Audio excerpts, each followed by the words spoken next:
Meanwhile, the Senate could vote today on a billion-dollar effort to fight the Zika virus. There are growing fears of an outbreak, especially as summer and thus mosquito season draws nearer. The map, in fact, you're seeing here shows how mosquitoes carrying the virus can reach now more than 500 travel-related cases have been reported to the U.S. The head of the World Health Organization said today, the more they learn about Zika, the more the organization is worried about it. Our David Begnaud is in Coral Springs, Florida, one of the most at-risk places in the nation. When it rains, that fills up, mosquitoes grow, and 4 or 5 days from now, the adults will be flying around. On the U.S. mainland, Florida is the front line in the Zika fight.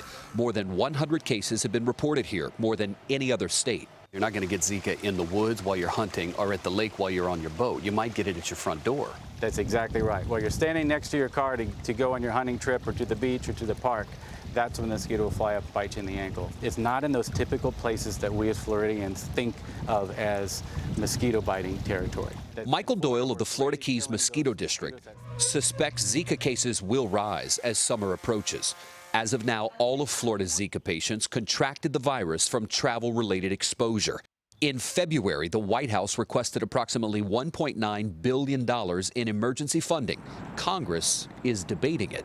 We need to deal with this seriously. Republican Senator Marco Rubio represents Florida. We're going to spend a lot more money if we don't deal with this on the front end. If this becomes a serious outbreak, it's not going to cost $1.9 billion. It could cost $4 billion or $5 billion.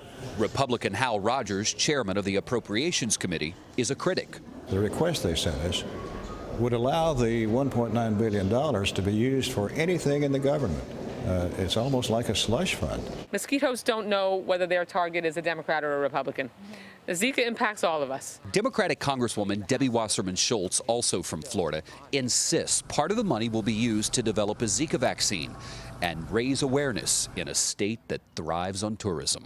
We're now going into the mosquito season. Every week, the chances of having enough of them to start transmitting it from travelers to local people increases. Here in South Florida in Broward County, I want to show you what they're saying is the most effective tool that they have. It is decidedly low-tech. It looks elementary, but it is effective. Check this out.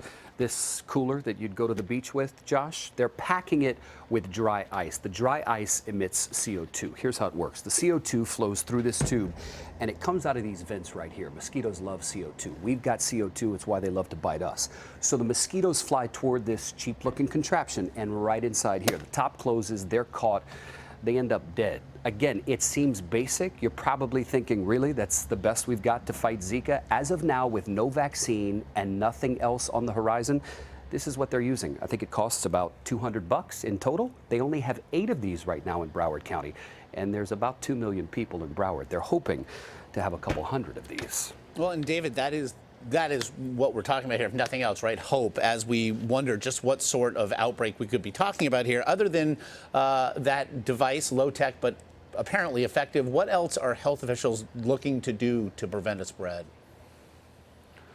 They want a Zika vaccine. So the $1.9 billion, according to Debbie Wasserman Schultz, is earmarked for 2 things. Let's get a Zika vaccine that will work, and let's raise awareness. Sounds like a lot of money to spend on just telling people, hey, FYI. But that's why it's so important. A lot of people, I think, are fatigued by Ebola. You know, we heard Ebola was the worst thing coming, and it was bad in some areas. But a lot of people will tell you, it wasn't as big a deal as they said. I think some of that complacency and some of that numbness is affecting Zika awareness.